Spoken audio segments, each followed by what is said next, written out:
പ്രഭാതത്തിൽ കർത്താവിൻ്റെ പൊന്നുപാദപീഠത്തിൽ കടന്നു വരുവാൻ സർവശക്തനായ ദൈവം ഒരു അവസരം കൂടെ ഒരുക്കിയല്ലോ.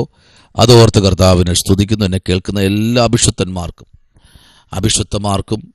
കർത്താവിൻ്റെ നാമത്തിൽ സ്നേഹവും ക്രിസ്തീയ വന്ദനവും അറിയിക്കുന്നു. പ്രത്യേകാൽ യൂട്യൂബ് ചാനൽ വഴി ഈ മീറ്റിംഗ് കേൾക്കുന്ന എല്ലാ അഭിഷക്തന്മാർക്കും കർത്താവിൻ്റെ നാമത്തിലുള്ള സ്നേഹവും ക്രിസ്തീയ വന്ദനവും അറിയിക്കുന്നു. ആമേൻ. ഈ ചാനൽ ആമേൻ നിങ്ങളെല്ലാവരും സബ്സ്ക്രൈബ് ചെയ്യുക, ഷെയർ ചെയ്യുക.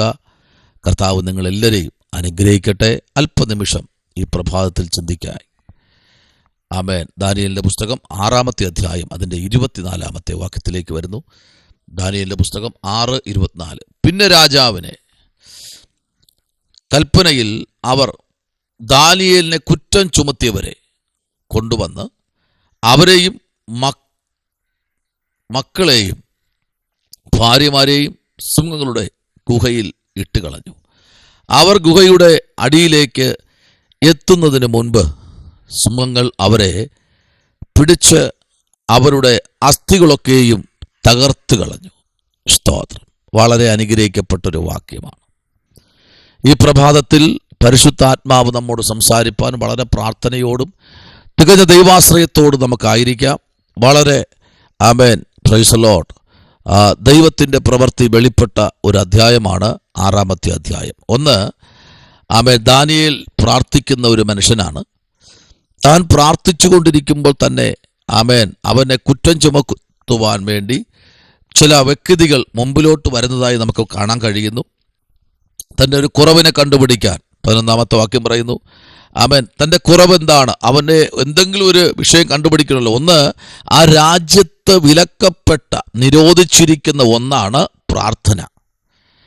ആമേൻ, ബിംബങ്ങളെ മാത്രമേ നമസ്കരിക്കാവൂ. ജീവനുള്ള ദൈവത്തെ പ്രാർത്ഥിക്കുന്നവനെ ആമേൻ, സ്തോത്രം, പ്രൈസ് ദി ലോർഡ്, ഹല്ലേലൂയ. അവനെ എന്ത് ചെയ്യണമെന്നറിയാമോ? അവനെ സിംഹങ്ങളുടെ ഗുഹയ്ക്കകത്ത് ഇട്ടുകളയണം. Praise the lord. ഇതാണ് അവിടെ നിൽക്കുന്ന നിയമം. Praise the lord. ഈ നിയമത്തെ പുറത്തു കൊണ്ടുവരാൻ ഇവരെല്ലാവരും പരിശ്രമിക്കുകയാണ്. കാരണം ദാനിയേലിൻ്റെ പ്രാർത്ഥന കേട്ട് ആ രാജ്യത്തെ ആമേൻ ദൈവം അങ്ങ് തൊടുവാനിടയായി. കേട്ടോ, പ്രൈസ് ദി ലോർഡ്. ഇന്ന് പകലിൽ ഈ അധ്യായം നമ്മൾ ചിന്തിക്കുമ്പോൾ ശ്രദ്ധിക്കൂ. ഇവിടെ നമ്മൾ വായിച്ചത് പിന്നെ രാജാവിൻ്റെ കൽപ്പനയിൽ.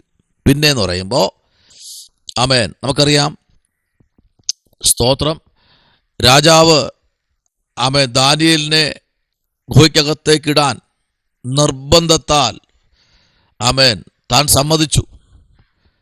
ദാനിയേലിനെ സിംഹത്തിൻ്റെ ഗുഹയ്ക്കകത്തേക്ക് ഇട്ടുകളഞ്ഞു. പക്ഷേ ആ ദിവസം വരെ രാജാവ് വളരെ ആമേൻ വേദനയോടെ കഴിഞ്ഞ ഒരു മനുഷ്യൻ. സ്തോത്രം. ഈ രാജാവിൻ്റെ ആമേൻ അടുത്തേക്ക് ആഹാരമോ വെള്ളമോ കൊണ്ട് എന്നാൽ പോലും തനിക്ക് വളരെ വിഷമത്തോടെ അതിനെ നോക്കി. കാരണം ദാനിയേൽ സിംഹങ്ങളുടെ ഗുഹയ്ക്കകത്ത് പോയി വീണപ്പോൾ തന്നെ അവനെ തകർത്ത് കളഞ്ഞുവോ, അവൻ മരിച്ചുവോ എന്നൊക്കെ ഉള്ള ഒരു വേദന രാജാവിനെ ഭരിച്ചു. സ്തോത്രം. എന്നാൽ രാജാവ് ദാനിയേലിനെ സിംഹങ്ങളുടെ ഗുഹയ്ക്കകത്തുനിന്ന് പുറത്ത് കയറ്റുമ്പോൾ അവൻ തൻ്റെ ദൈവത്തിൽ വിശ്വസിച്ചതുകൊണ്ട് അവന് ഏതൊരു കേടും പറ്റിയതായി കണ്ടില്ല. ആമേൻ. നോയിക്കേ, അപ്പോൾ ഈ കുറ്റം ആമേൻ നിലനിൽക്കെ, അതായത് ഈ വിധി അല്ലെങ്കിൽ രാജകൽപ്പന നിലനിൽക്കെ അവനെ വെറുതെ ഉപദ്രവിച്ച, സ്തോത്രം, ഹല്ലേലൂയ, വ്യക്തികളെ കണ്ടുപിടിച്ച് അവരെ മാത്രമല്ല, ഹല്ലേലൂയ, പ്രൈസ് ദി ലോർഡ്, പ്രാർത്ഥിക്കുന്നവനോട് കളിക്കുമ്പോൾ സൂക്ഷിക്കണം. ഹല്ലേലൂയ. ഇതൊരു പാഠമാണ് കേട്ടോ. ആമേൻ. നിങ്ങൾ പ്രാർത്ഥിക്കുന്ന അഭിഷക്തനാണോ? എന്നെ കേൾക്കുന്ന നിങ്ങൾ പ്രാർത്ഥിക്കുന്ന അഭിഷക്തയാണോ? പ്രാർത്ഥിക്കുന്ന മാതാവാണോ? പ്രാർത്ഥിക്കുന്ന പിതാവാണോ? പ്രാർത്ഥിക്കുന്ന കുഞ്ഞാണോ? നിങ്ങളോട് ദൈവാത്മാവ് സംസാരിക്കുക. നിങ്ങളുടെ പ്രാർത്ഥന നിർത്തരുത്. സിംഹങ്ങളുടെ ഗുഹയ്ക്കകത്ത് പോയി വീണാലും അവിടെയും സിംഹത്തിൻ്റെ ഉദരം തലകണയായി വച്ച് കിടന്ന് ഉറങ്ങാൻ സ്വർഗത്തിലെ ദൈവം ഒരു വലിയ പദ്ധതി ദാനിയേലിന് വേണ്ടി ഒരുക്കി. സ്തോത്രം. ആമേൻ. ദാനിയേലിന്റെ കൂടെ ആരുമില്ല, ദാനിയേൽ മാത്രമാണ്. എന്നാൽ ശദ്രക്ക്, മേശക്ക്, അബേദ്നെഗോവും അവരെ തീച്ചൂളയിലേക്ക് തള്ളിയിട്ടു.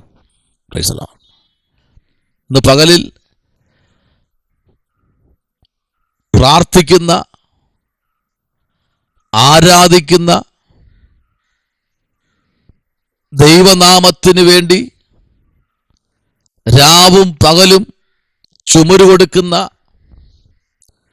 ദൈവകുഞ്ഞെ, നിന്റെ പ്രാർത്ഥനയുടെ നടുവിൽ ഒരു വലിയ ദൈവപ്രവൃത്തി വെളിപ്പെടാൻ പോകുക.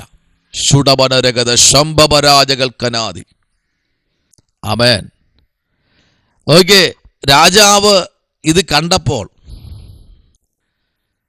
ഹല്ലേലൂയ, ദാനിയേലിന്റെ ആ ഒരു റെസ്പോണ്ടിങ് 21 വാക്യം പറയുന്നു, ദാനിയേൽ രാജാവിനോട്, രാജാവ് ദീർഘായുസ്സോടെ ഇരിക്കട്ടെ, സിംഹങ്ങൾ എനിക്ക് ഒന്നും വരുത്തിയിട്ടില്ല. സ്തോത്രം. എൻ്റെ ദൈവം തൻ്റെ ദൂതനെ അയച്ചു, അവയുടെ വായെ അടച്ചു കളഞ്ഞു. ആമേൻ. അവൻ്റെ സന്നിധിയിൽ ഞാൻ കുറ്റമില്ലാത്തവൻ. രാജാവേ, തിരുമുമ്പിലും ഞാൻ ഒരു ദോഷവും ചെയ്തിട്ടില്ല എന്ന് ഉണർത്തിച്ചു. കണ്ടോ? ഹല്ലേലൂയ. പ്രാർത്ഥിക്കുന്ന ഒരു മനുഷ്യനെ സിംഹത്തിന്റെ ഗുഹയിലേക്ക് ഇട്ടുകളഞ്ഞപ്പോൾ പ്രാർത്ഥിക്കുന്നവനൊരു കേടും കൂടാതെ തിരിച്ചു വന്നു. പക്ഷേ പ്രാർത്ഥിക്കാത്തവൻ അതിൻ്റെ ഗുഹയിലേക്ക് എത്തും മുമ്പേ തന്നെ, ആമേൻ, എന്ത് ചെയ്തെന്നറിയാമോ? സിംഹങ്ങൾ എന്ത് ചെയ്തു? ആമേൻ. ആ ഗുഹയുടെ സിംഹങ്ങളുടെ നടുവിലേക്ക് എത്തും മുമ്പേ അസ്ഥികളെല്ലാം ഒടിഞ്ഞു, തകർന്നുപോയി. ഹല്ലേലൂയ. സകലവും ആമേൻ നശിച്ചു. കാരണം 1 or 2 പേരൊന്നും അല്ല അതിനകത്തിട്ടത്. ദാനിയേലിന് വിരോധമായി നിന്നവരെ കുടുംബം മുഴുവനും. ശമനപരഗത ശൈഡകരാജകൽക്കനാദി. കുഞ്ഞുങ്ങൾ നോക്കിക്കേ, കുറ്റം ചുമത്തിയവന്റെ നേരെയുള്ള മക്കളെയും ഭാര്യയെയും സിംഹങ്ങളുടെ ഗുഹയിൽ ഇട്ടുകളഞ്ഞു. Praise the lord. ഹല്ലേലൂയ. ദാനിയേലിനെ കുറ്റം ചുമത്തിയവരെ കൊണ്ടുവന്ന് അവനെയും മക്കളെയും ഭാര്യയെയും സിംഹങ്ങളുടെ ഗുഹയിൽ ഇട്ട് കളഞ്ഞു. അവർ ഗുഹയുടെ അടിയിൽ എത്തും മുൻപേ സിംഹങ്ങൾ അവരെ പിടിച്ച് അവരുടെ അസ്ഥികളൊക്കെയും തകർത്ത് കളഞ്ഞു. ഹല്ലേലൂയ. വേരോടെ പിഴുതു കളയും ദൈവം. ഹല്ലേലൂയ. ഈ ദിവസങ്ങളിൽ പ്രാർത്ഥിക്കുന്നവനെ തകർക്കാൻ ഈ ഭൂപരപ്പിൽ ഒരു ശക്തികളുമില്ല. ദൈവ പൈതലേ, പ്രാർത്ഥിക്കുന്നവനെ, ആരാധിക്കുന്നവനെ തകർക്കാൻ ഈ ഭൂപരപ്പിൽ ഒന്നുമില്ല. പ്രാർത്ഥിക്കാം. ആമേൻ. ദാനിയേൽ പറഞ്ഞതുപോലെ, ദാനിയേൽ ദൈവസന്നിധിയിൽ ആമേൻ അരുളി ചെയ്തതുപോലെ രാജാവിനോട്, രാജാവ് ദീർഘായുസ്സോടെ ഇരിക്കട്ടെ. ഹല്ലേലൂയ. ഇന്ന് പകൽക്കാലം ഇടവിടാതെ സേവിച്ചു വരുന്ന നിന്റെ ദൈവം സിംഹങ്ങളിലൂടെ നിന്ന് നിന്നെ രക്ഷിപ്പാൻ, ഹല്ലേലൂയ, കർത്താവ് നിന്റെ കൈയുണ്ട്. ദൈവവൈതലേ, ആരെല്ലാം നിനക്കും എനിക്കും വേണ്ടി ആമേൻ സ്തോത്രം ചില വിധികൾ പുറപ്പെടുവിച്ചാലും നീ ഭാരപ്പെടണ്ട. ദൈവം നിന്റെ കൂടെ ഇന്ന് പകൽക്കാലമുണ്ട്. ആ കർത്താവിൻ്റെ സന്നിധിയിൽ നമുക്ക് പ്രാർത്ഥനയോടെ ആയിരിക്കാം, പ്രാർത്ഥിക്കാം. കർത്താവ് നമ്മെ ഇന്ന് പകൽക്കാലം അനുഗ്രഹിക്കട്ടെ. പരിശുദ്ധനായ ദൈവമേ, സ്വർഗ്ഗ നല്ല പിതാവേ, അനുഗ്രഹിക്കപ്പെട്ട നല്ല പ്രഭാതവേളയ്ക്കായി സ്തോത്രം. കർത്താവ് ഞങ്ങളെ സഹായിക്കണം. കർത്താവ് ഞങ്ങളെ അനുഗ്രഹിക്കണമേ. അങ്ങയുടെ കൃപയുടെ മറവിൽ ഞങ്ങളെ പൊതിയുമാറാകണം. സ്വർഗ്ഗം ഞങ്ങൾക്ക് വേണ്ടി വലിയ അത്ഭുതങ്ങളെ ചെയ്യുന്ന കൃപയ്ക്കായി സ്തോത്രം. കർത്താവ് ഈ പകലിൽ ഞങ്ങളെ മാനിക്കണം. അവയെ അതിശയിപ്പിക്കുന്ന ദൈവശബ്ദം പിന്നെയും കേൾപ്പിച്ച് ഞങ്ങളെ ഉയർത്തുമാറാകണമേ എന്ന് ഞങ്ങൾ പ്രാർത്ഥിക്കുന്നു. കരങ്ങളിലേക്ക് ഏൽപ്പിക്കുന്നു. പ്രാർത്ഥന കേട്ടിരിക്കാൻ സ്തോത്രം. യേശുവിൻ അൻപുള്ള നാമത്തിൽ തന്നെ ആമേൻ. God bless you. ദൈവം നിങ്ങളെ അനുഗ്രഹിക്കട്ടെ.